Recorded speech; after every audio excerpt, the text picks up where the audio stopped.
ఈ sports quota కింద ఉద్యోగాలకు ఒక్కొక్క పోస్టుకు 15 లక్షల నుంచి 20 లక్షల దాకా అమ్ముకుంటూ బేరసారాలు జరుగుతూ ఉన్న వీడియో కూడా బయటకు వచ్చింది. ఒకసారి ఆ వీడియో ప్లే చేయండి మా ఒకసారి.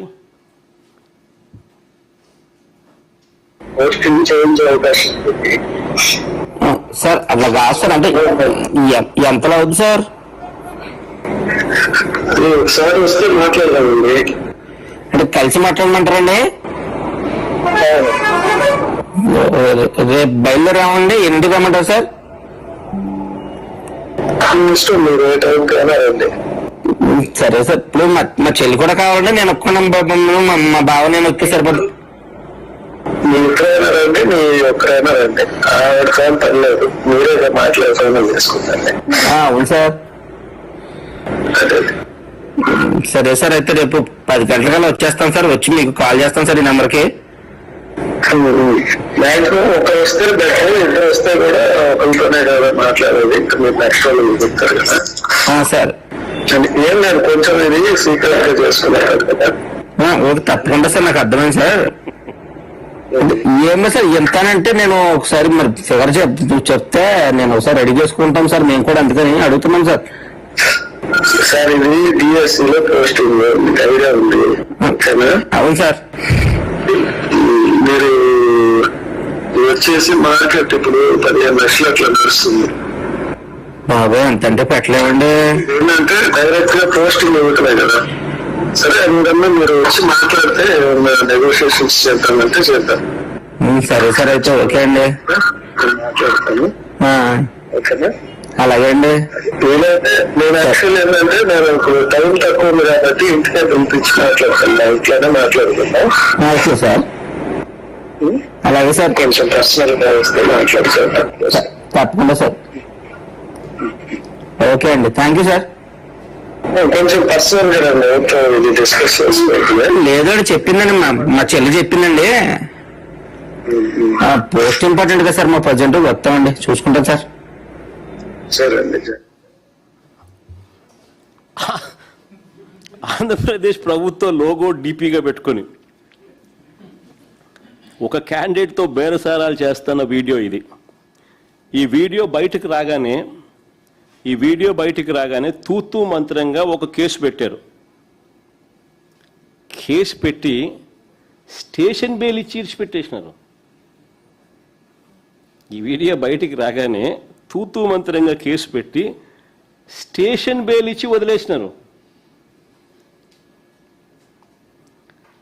చేసిన విచారణ శూన్యం.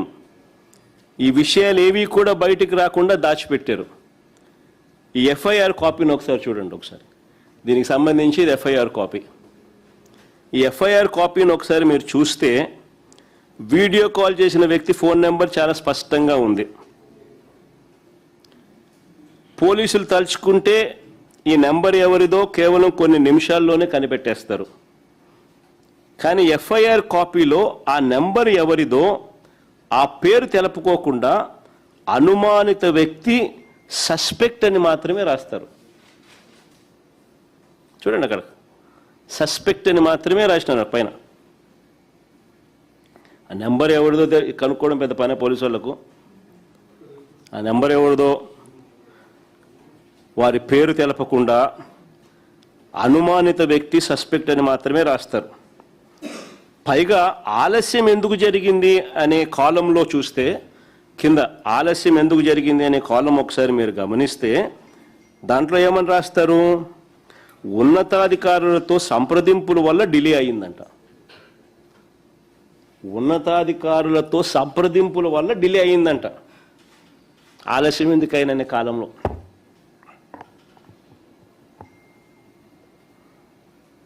దీని అర్థం ఈ వీడియో కాలు ఆషామాషిది కాదని, అనుమానిత వ్యక్తి చాలా ముఖ్యమైన వ్యక్తి అని తేల్తా ఉంది కదా.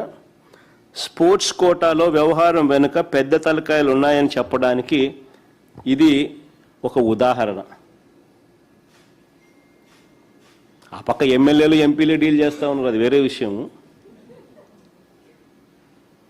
కోనా రవికుమార్ దగ్గర నుంచి ఎంపీ భరత్ దగ్గర నుంచి వాళ్ళే అసోసియేషన్ ప్రెసిడెంట్లు, వాళ్ళే సర్టిఫికెట్లు ఇవ్వడము, వాళ్ళే ఆథెంటికేట్ చేయడము, వాళ్ళే ఉద్యోగాలు ఇప్పించడము.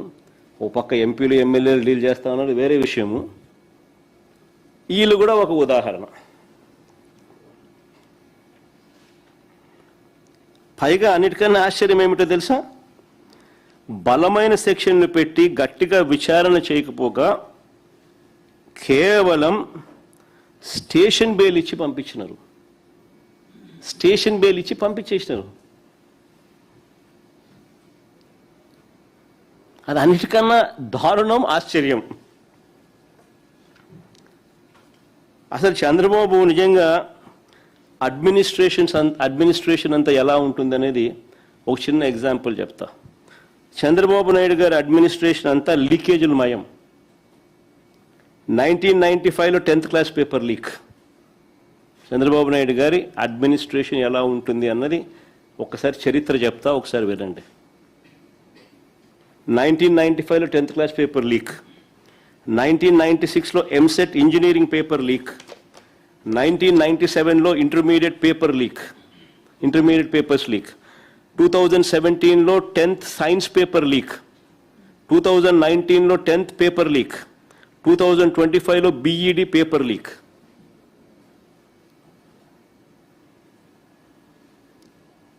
టూ 2025లో 10th మ్యాథ్స్ పేపర్ లీక్.